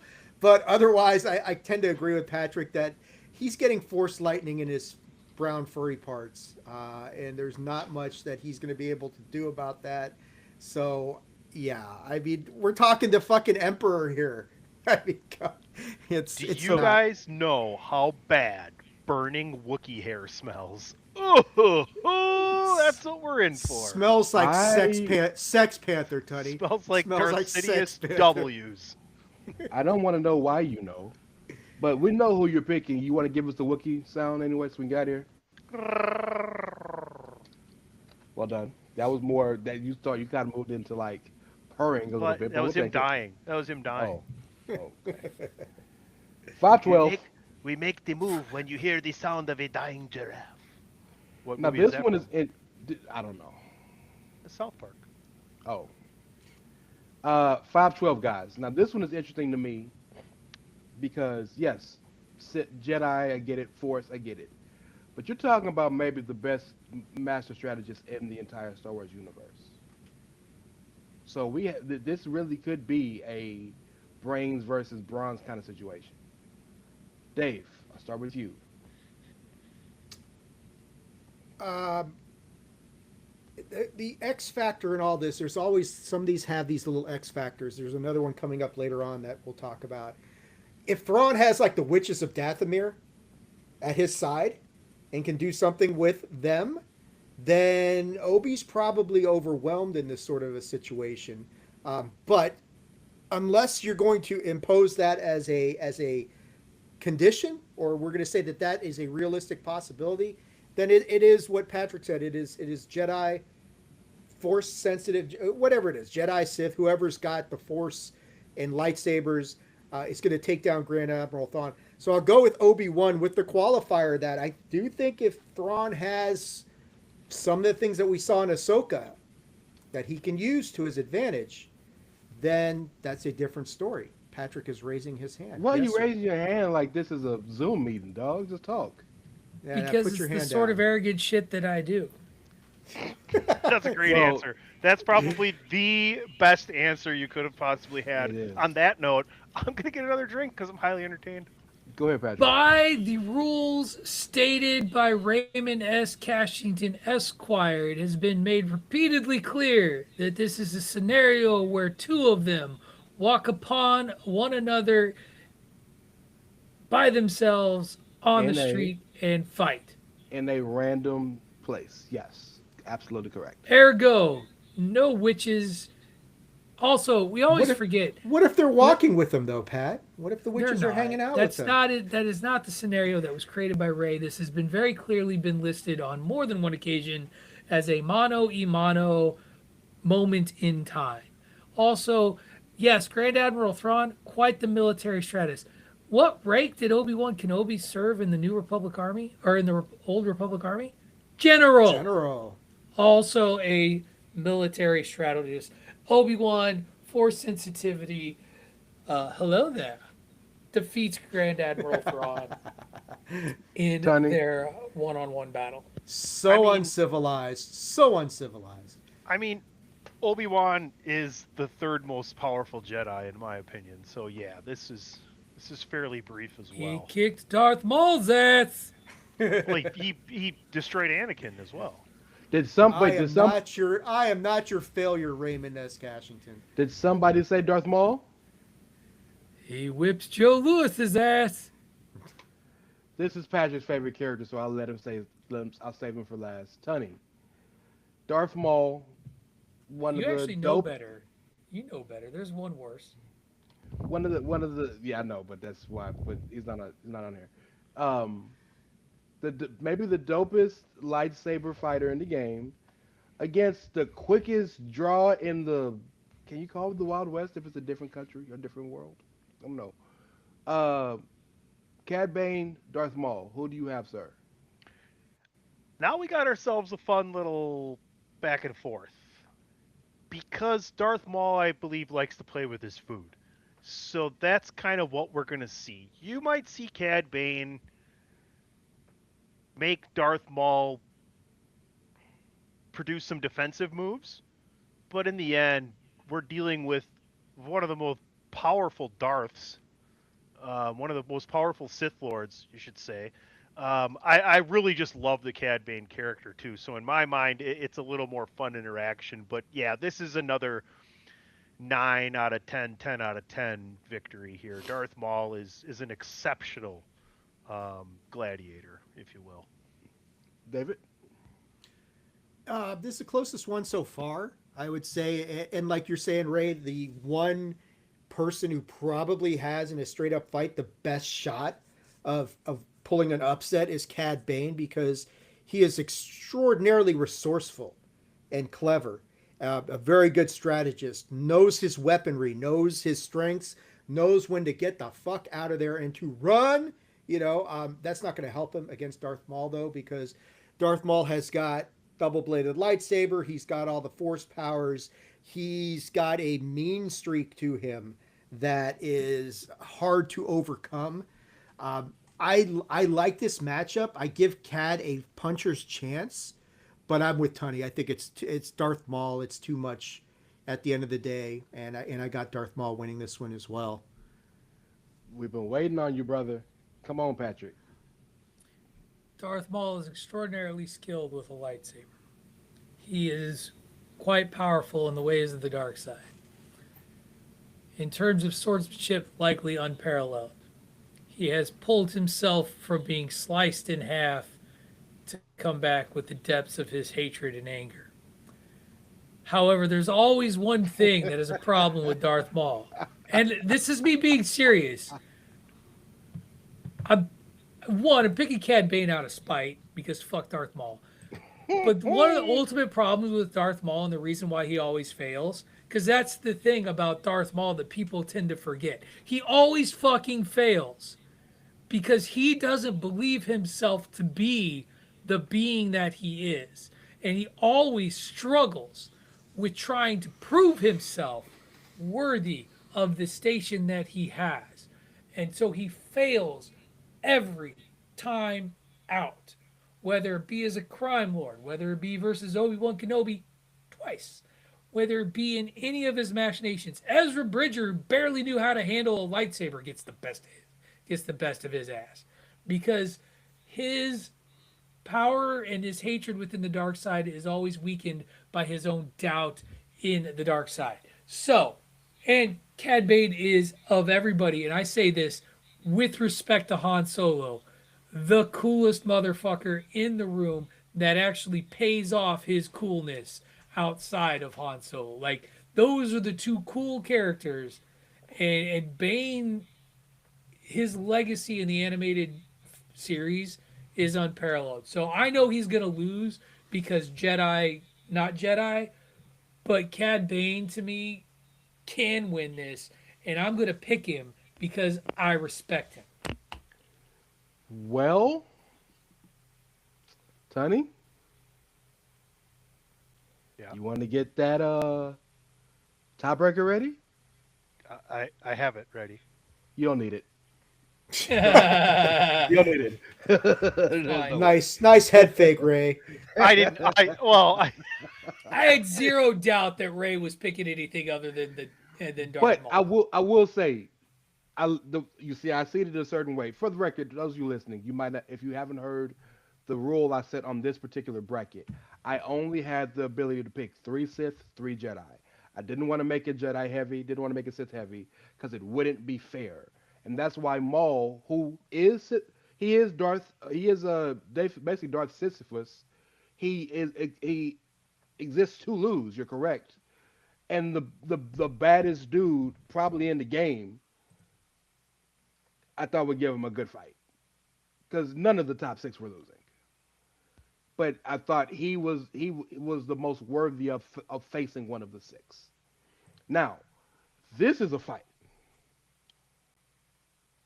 We got droids versus we got the Empire. We got General Grievous and all of his damn arms that shoot lightsabers or use lightsabers versus, as Tunney shows, the master of the dark saber, Moff Gideon. Tunney, you got it out. Go ahead and talk about it. Who you got? General Grievous. Gideon's still a human. If he had some other powers or he had his dark troopers with him, like that would make it more of a fight, I think. Like even just two dark troopers with him or one dark trooper would help out. But when you got four lightsabers, I mean, General Grievous is a Jedi killer. Moff Gideon is not a Jedi. So at some point, we're going to lose control of this beautiful blade, and which he already has. Let me. So I'm I got gonna go Grievous. next. I got I'm Grievous. I'm gonna go next. Even though I'm a Gideon fan. Got you. I'm gonna go next. I chose Moff Gideon. I chose Moff Gideon because even though Grievous does have four lightsabers, the dark saber is in some ways maybe more dangerous than a lightsaber because of the girth pause and how heavy it is. And do not forget, Moff Gideon's uh, suit is made of Beskar, which is maybe the hardest uh, alloy in the galaxy that we know of. So this ain't just a dude that's out here just swinging, playing sword fights. This is a dude who is one of the top strategists of the Empire, who has spent years perfecting learning the Mandalorian's life and craft, beating their top Mandalorian, Bo-Katan, for or tricked her to get the dark saber, learned it with the dark trooper Beskar armor, the jetpack on top of it. I just think, as dangerous as Grievous is, I think Gideon is too good of a fighter, too smart of a fighter, and has too much comparable weaponry to lose to General Grievous. So I got Gideon. So now it's on the Star Wars 2 to split the pot. Who want to go next? I'll let you pick. Go ahead, Dave. I agree with Ray. I'm going with Moff Gideon here. I think Grievous is a terribly overrated character. Grievous, Tony talks about these He's not Darth Maul lightsabers that. overrated. Fine. What's that? I said he's not Another Darth diss. Maul overrated. But Another fine. No, Maul no. But diss. here's the Terrible. thing: is Tunney's talking about the lightsabers that Grievous has collected. He didn't beat those Jedi on his own. He had his droid army and all this kind of shit, and he just collects these lightsabers. Plus, he's got this huge weakness that Obi-Wan exploited: that little tiny shrinking, shriveled fucking heart in the middle of a droid that is completely superfluous and unnecessary. I just, yeah, Grievous is every time I see him in a one-on-one situation with Obi-Wan or Anakin, he's usually getting his ass kicked and surviving by the skin of his teeth. And I just think, yeah, Ray brings up a good point. You got the Beskar, you've got the Darksaber. If you know how to wield the Darksaber, you are by definition badass. And I think he takes down General Grievous. I got Gideon as well in this one. 49 Jedi's Grievous is taken out. 49. Not personally. Oh, He's yeah. had a lot of help. Talk about the Clone Wars. A lot of them, personally. So here's the interesting thing about both of these characters. Both of them, their missions were finding ways to take out Jedi. One of the reasons Moff Gideon is obsessed with getting the Darksaber is so that he can fight this, the Jedi that have returned to the universe. And the placement of where they are. General Grievous was designed by Darth Tyrannus, aka Count Dooku, to serve as one of the eliminator of Jedi during the Clone Wars. And as Tony noted, he and his armies were very adept at doing it and destroying various Jedi and killing them, and him collecting their lightsabers as trophies. So it makes it very difficult for me to just take Gideon out of hand. That armor is designed to defeat lightsabers. That saber is designed to defeat lightsaber. And at the end of the day, I think that all of this gear is designed to be somebody whose primary way of fighting is using lightsabers and being a Jedi. And so I also chose Moff Gideon over Grievous. And remember, close Grievous has no force powers, so that you don't have that He dynamic. does have that cool spider claw climbing ability. He Like, does. He does have that. don't count he that does, He does have that. no shame on General Grievous. It's okay, Tony, to be wrong. Yeah, It's fine.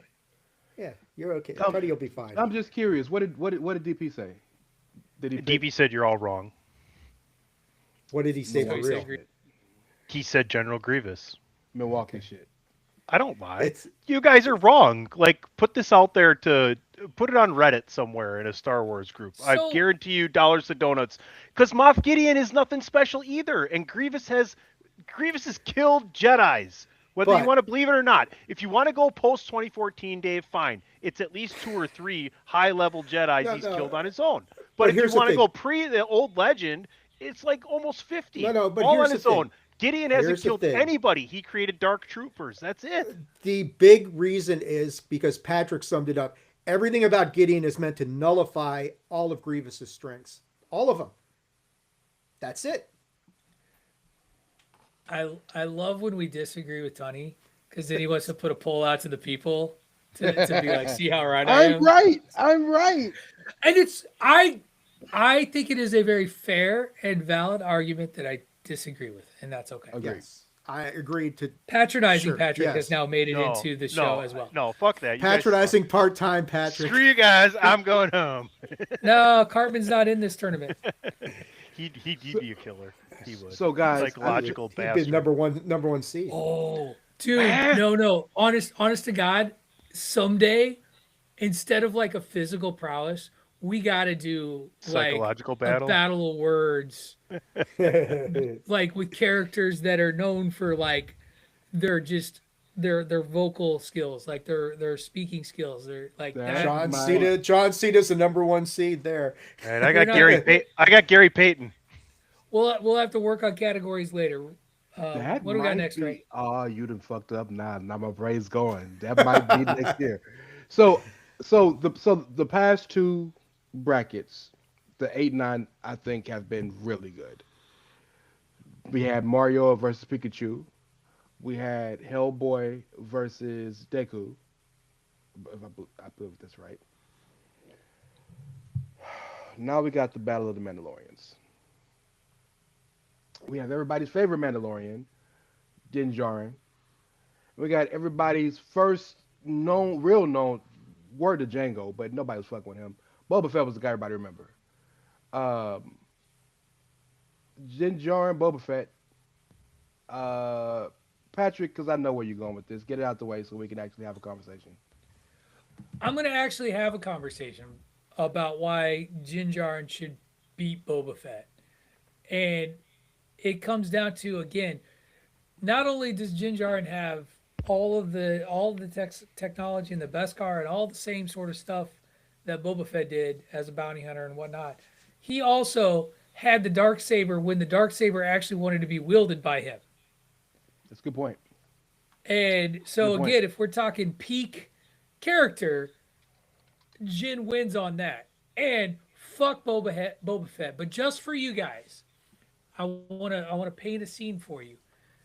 As I grab my dogs and I talk about how wonderful it will be when the mighty rockets sail across the galaxy to attack the Mandalorian and Grogu and Jin fighting with his mighty dark saber and then clashing and clanking and then and Boba Fett sinks to the ground and Din Djarin rises victorious. Standing fucking ovation. Where's my retainer? Wow. Love it. Love it. Can I go? Sure. You're in You're charge. running Who the you're fuck are running you the asking? brackets. I normally like to go last. No. Some of them, sometimes I I like. don't know. "Well, you Ask guys might be- yourself. You guys might be chomping at the bit. I don't want to, jump ahead of somebody that was ready to go. I already showed you my I'm- Legos. I'm gonna.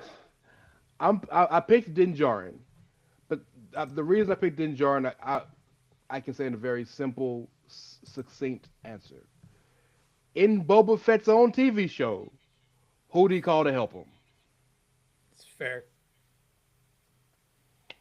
Dave, Tunny, whoever you guys want to go with. You want me to go? I mean, this is going to remove the drama from this whole thing. And I know, like we were talking about earlier, as far as these guys walking down the street and they just meet each other and the rules and all that stuff. But Grogu's always with Din, and that's a factor you got to take into I thought consideration. about that, Dave. I I mean, almost put a but picture of Grogu next to him. but Thought take about that that. out of the equation. Take that out of the equation. Pat brings a good point. Din I does think wield you the have to dark put that saber. into the equation moving forward. That's something to Well, talk about, honestly, it is because you talk something to about talk about. every day just moving along. At Well, his there is that peak, period, but Din there is is that period every of day time. moving along with Grogu. Well, but there is that period of time where Grogu's training with Luke, so there is that. But here's Well, the other not thing: just that. There's Boba. plenty times. There's plenty times he'll leave Grogu to go do a Well, here's job the and other come thing. back. So Here's the other thing: Boba Fett is not really a Mandalorian. He was this is born on true. He's a clone. Geonosis, and He's a he's a clone. Yeah. clone. Din Yeah. Djarin is a true Mandalorian, which gives him a pretty substantial advantage in a fight over Boba Fett, who, yeah, world class bounty hunter. But as far as the rest of the whole equation, I mean, okay, you escaped the Sarlacc pit, cool, that's awesome. But yeah, I think Din's he's a better fighter. He is a real Mandalorian. He does have all that Beskar. Boba's got some of it, but not a full suit of it. I got Din winning here as well, with or without Grogu. I got Din winning this whole thing. Go ahead, Sonny. Close it out, brother. Any friend of Bill Burr's is a friend of mine. I got Din Djarin here. Bill Burr was the one guy to get him to take off his damn helmet. So I mean, that's a good point.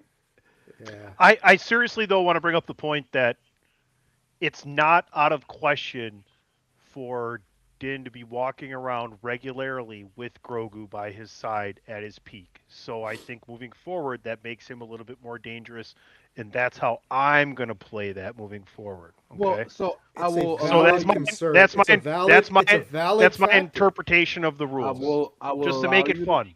I will Yeah. allow you to do that only because I always say it is in the interpretation of the person judging. The rules of the tournament have been set. You find a loophole. Grogu is with him 90% of the time. Yeah, it's So not if gonna you want it's to not gonna use that, matter, but Wait, are you he's gonna asking? Are you asking an like they're attorney to both. find a loophole, Ray? Is So that they're, what you're I mean, saying? they're both I'm gonna hoping die. to. They're both gonna die shortly, but Yeah, they're gonna it's be not gonna be together. fun the next Yeah. round, but They'll be nonetheless. together. So round two. Speaking of a There he very is, right worthy there, death, a very right worthy there. death. Here he, Round two. We got so first and foremost. Let's do I the recap. got Darth Vader has him. Darth Vader has destroyed Lando Calrissian, and he's drinking a 40 as we speak. Oh jeez. Wow. Yoda destroyed Wow. Fennec Shand. Our three seed, just all the Jedi and Sith won. Luke Skywalker beat the homie Han Solo. Uncle Dead Guy beat Chewbacca and eating some Uncle burnt Wookiee Dead as we Guy. speak. Obi-Wan Kenobi beat Grand Admiral Thrawn. Darth Maul beat a Cad Bane, not unanimously, thanks to somebody. Uh, General Grievous lost to Moff Gideon, un- unbeknownst to somebody. And Din Djarin wins the Battle of the Mandalorians because he's the only OG real one. Next, not next week, but when we get to round two for Star Wars, everybody, the number one seed Darth Vader will face the number eight seed Din Djarin and possibly Grogu, according to Tony. The number five seed Obi Wan Kenobi will face Uncle Dead Guy Emperor Palpatine, aka Darth Sidious. That should be an interesting fight. We're getting into Jedi versus Sith now. The number six seed Darth Maul will face Luke Skywalker. This fight never happened, but if it did, I can guarantee you this: this may be the best lightsaber duel you'll ever see. And then we have Moff Gideon trying to take down that damn Yoda. So next week It we just will be became the lightsaber. Fucked are you? Fucked are you? next week we will be doing my fourth bracket, which I have appropriately called the best of the rest. It's movie themed, but it's not all movies. There's some literature, there's some horror, there's some mythology, a little bit of everything in this bracket. After that, we will come back and we will start round two. When we do round two, we will be doing two brackets at once. So in 2 weeks, we'll be doing both video games and world comics. So that's what you got to look forward to. Gonna knock it out. I appreciate y'all listening. Appreciate y'all watching. Those of you guys who are in charge of the DMCA stuff, please don't do that to us today. Please let us make it. We're good. We love y'all. It's just this is all serving the Star Wars universe. We are lowly fans who love the universe, love the music. OnlyFans. What? What is this? Lowly, OnlyFans. Oh, Only lowly, fan. lowly. Only Well, fans. I didn't. Yes. I mean, if it's that kind of site, I mean, so if you're gonna let us keep it, Take your shirt off, Pat. I Yeah. mean, take every my week we're Cusco shirt yeah, off for you, baby. yeah. Every Yeah, week we're baby. grinding. Yeah. I hand the show back to you, fearless leader. All right, thank you, Ray Cash. Would be remiss before we go into what you're watching if we didn't acknowledge a pretty significant popular culture passing this week as news dropped this weekend that Catherine O'Hara passed away quite unexpectedly uh, at the age of 71. And Canadian treasure, Catherine O'Hara, so many roles. I think, and Tony usually does this thing when we talk about people past. So he'll rattle off a ton of roles that she's probably known for. I think many people, one, know her either from her work on Schitt's Creek, a show that is quite good and fun with her and Eugene Levy. I always appreciated her work in Beetlejuice. Beetlejuice is one of my favorite Tim Burton movies of all time, and Delia Dietz is a definite highlight. When I shared the article, I then shared her losing her mind on her husband when she talks about how he will let her gut this house. If he does it, she will burn the whole thing down and take him with her. Just hilarious. She was a hilarious woman. And then she was also quite close with Christopher Guest, who did a lot of those documentary style comedies, whether it was This Is Spinal Tap, Best in Show, A Mighty Wind. She is a prominent character in many of those. Just a funny comedian. Just watched the John Candy documentary where she talks about being on SCTV with him. Um, I was gutted. Like I was very like in 71 is not a terrible run, yet that felt way too fast. And if you want to cry, read Macaulay Culkin's tribute to her when he learned of her passing. So, thoughts on Catherine O'Hara? We'll go to Dave. We'll just Dave, Ray, Tony, just in that order. Yeah, like you're saying, 71's a good run, but it still seems a little bit young at the same time, which feels a little inconsistent, but it is what it is. Yeah, she was tremendous. Beetlejuice and Home Alone, of course, are the ones that stand out. Tony's going to list off a bunch of her other stuff that I'm sure I've probably forgotten by now, but she was tremendous. Just a top-notch actor, actress, whatever you want to say. And yeah, Macaulay's tribute to her, Ben Stiller's tribute to her is really good as well. And I posted that. He had some good stuff to say, but it sucks. It's another big loss. Gone too soon, but Go ahead, Ray. Bummed, man. Bummed. I hate it. Um, you know, I just found out. I don't mean to get really deep, but I just found out that who's essentially like an aunt of mine, one of my grandmother's chosen children. We just found out that she has metastatic stage 4 breast cancer and it's got to her brain. We just found this out this past week. And so I had a conversation with my mom, and this was the day before I found out about Catherine O'Hara. And I told her, the words I said to her were, we're getting to the age.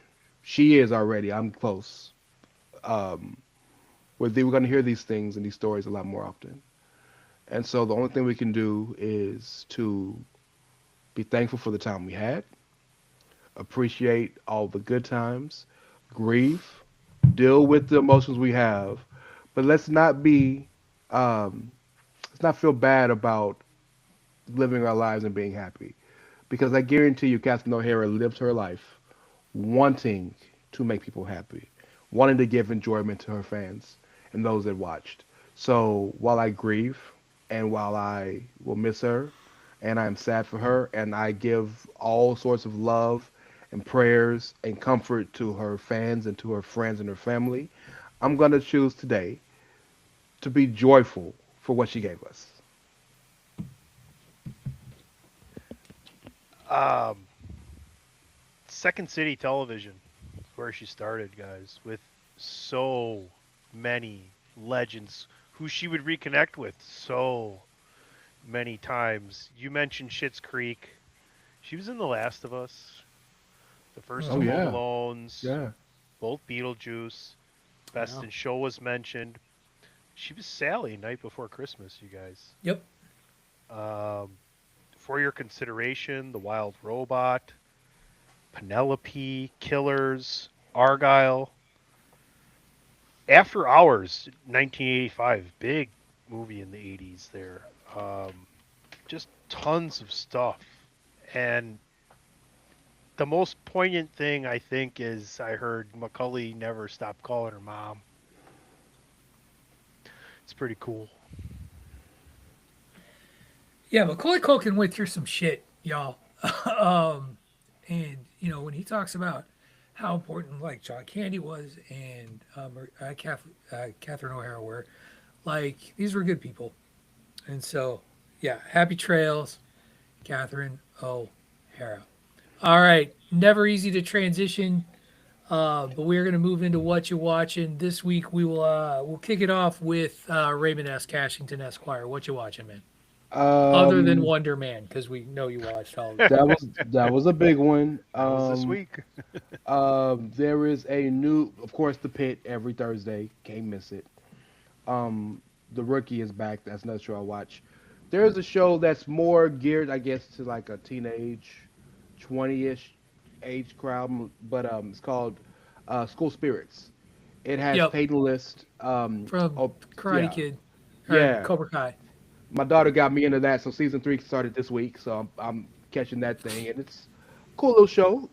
It's one of them shows that you watch one episode, you're like, what the fuck is this? You watch 2 episodes, you're like, why am I watching this? You watch 3, and you're like, I gotta watch the whole goddamn thing now. I'm in. So that for sure is one of them. Shout out to the Rumble yesterday. That was a big deal. So it's relevant of timeliness. Um, it's a great time for shows because everything's coming back. The Lincoln Lawyer season 3 just dropped today. I'm hyped, dog. So like, it's a lot of stuff out here to watch. So find something. David Ungar. So I finished Stranger Things, and I was going to tell you about it, Pat. That I finally watched the last episode, which was good. They returned the shit out of that thing, though, man. They really did. Yeah, there's a That's lot that, of there's a lot there's of denouement. a lot of yeah, that's a new verb. But I did, and you knew this. You knew I was going to do this. I watched the new Miracle documentary on Netflix pretty much the second it came out, which was really done well.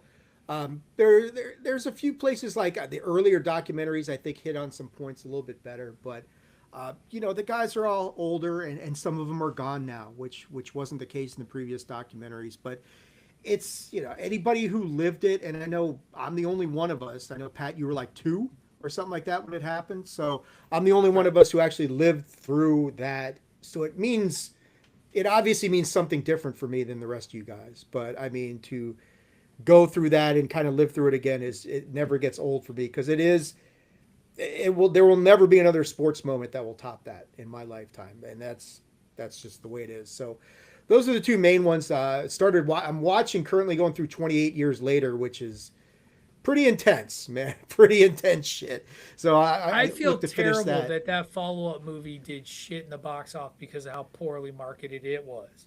Because it Oh, the has Bone been nothing Temple. but yeah, it's been nothing but reviewed well. It has been reviewed well by its audience, and nobody went to see it. And it's what Which the just middle part of it, the middle part of a new yeah, it trilogy. Yeah, sucks because that could kill the third one, and I hate that for this franchise if that happens. yeah. Sorry, I didn't mean to jump in there. Tony, No, why no, don't you go no, no. ahead? That's a good point. What you watching, man? I woke up this morning in time to watch the last set of the Australian Open Men's Championship, in which Career Carlos Grand Alcaraz Slam. became the youngest Grand Slam champion, winning the Australian his seventh Grand Slam and completing the career Grand Slam. Uh, Nole, Nole, as he's called by his Serbian fans as a nickname, Novak Djokovic, hilariously stated that you are phenomenal, and I'm sure we'll have many battles over the next 10 years, said the 38-year-old Right. when taking second, knowing that it was a big victory for him just to get. Anyway, Shark Tank continues to be excellent even without Mark Cuban. They continue to bring in wonderful, wealthy entrepreneurs to give new entrepreneurs um, every opportunity they can. And another season, Next Level Chef is out with Gordon Ramsay, Richard Blaze, and Nice Arrington. I love Nice Arrington. She's phenomenal. She's an excellent pair with Blaze and Gordon on one of my favorite food shows. So that's what I've been watching this week, and of course, our 10 out of 10 Wonder Man. It's been a couple weeks since I've been on here, but while dealing with the snowstorm and working either both on campus but then working from home, I was able to rewatch some old classics that I loved when I was a kid, and watched the Tom Cruise Ridley Scott film Legend, starring Tim Curry as basically Satan in one of the most amazing makeup artist jobs you'll ever see. Mia Sara is also in that. Sloane Peterson from Ferris Bueller's Day Off. Underrated Tom Cruise film when he was very, very young and kind of taking any job he could. It's a fantasy. It's a fantasy sort of epic story told in this tight little window. I busted out because once we get past January, it's Irish season for me, which means I got to watch the Boondock Saints. And upon rewatching the Boondock Saints, man, that movie's fun, but it is not. It doesn't make a lot of goddamn sense. Wild as Like the fuck, more I bro. watch it, what's that? It's wild as fuck. Like the more I watch it in my older years, I'm like, this would not work. But I still have fun. Like it is. I'm just watching it. I was like, these two fuckers are dead in 30 seconds. But whatever. It's a fun movie. I enjoy watching it. Shrinking season 3, episode 1 hit Apple TV this week. Special guest star Michael J. Fox in the episode, and if there's one thing that Bill Lawrence is really good at, whether it's Ted Lasso, Scrubs, Spin City, any of these, he has a way of making you laugh and cry all at the same time. And if you want to see Harrison Ford doing some of the best acting he's done since Witness, and I don't say that lightly, like Harrison He's right. Ford fucking steals that show. It is a phenomenal show. I love it to death.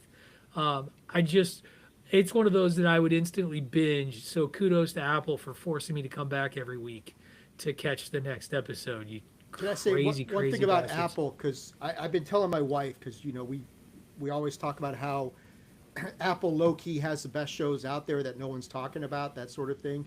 So she was looking for a new show to watch, and I said, well, let's go to Apple and see what they got. So I think it came down to like Shrinking, Slow Horses, and Hijack. And she settled on Hijack, so I know she's watching through that right now. Well, watch Shrinking next. It's absolutely worth it. And if you haven't watched Severance, watch Severance. And if you haven't watched Murderbot, watch Murderbot. And if you haven't, sorry, I could do that all day. Foundation. And Ted Lasso and all the Foundation. From God, Here to Mankind or whatever. Dark that one is Matter. called. Watch. Yeah, They just high quality programming. Last but not least, I started watching a series I was very excited about called Last Samurai Standing. Thought it was a standalone 6-episode series on Netflix. No, that was just part 1 of what has been a stellar story. It takes place in Japan in the 1800s as they wrestle with the modernization, and in this one, it's about the modernization militarily as well as industry in Japan versus the traditions of the samurai warrior. And it's I love it. I love it. It's not a lot. There's not a ton. It's not an overly complicated show, but Pretty good show if you're okay with some subtitles. All right. That brings us here to the end of our episode. So let us do a quick once around. Tell everybody where they can find you on the Chairshot Radio Network and or how they can follow you on the socials if you so choose. We'll start with Ray Cash just because he doesn't like doing it and doesn't do it. I'll do it today. I'll do it Thank you. today. I'll Thank do you. it today. You Thank can you. follow you can follow me at Wrestling Realist. That's WRESTLNG. No I. Realist. REALIST. You and when you tweet me, put the hashtag villain. That's what we do. That's how we do it here on the bandwagon. You already know what it is.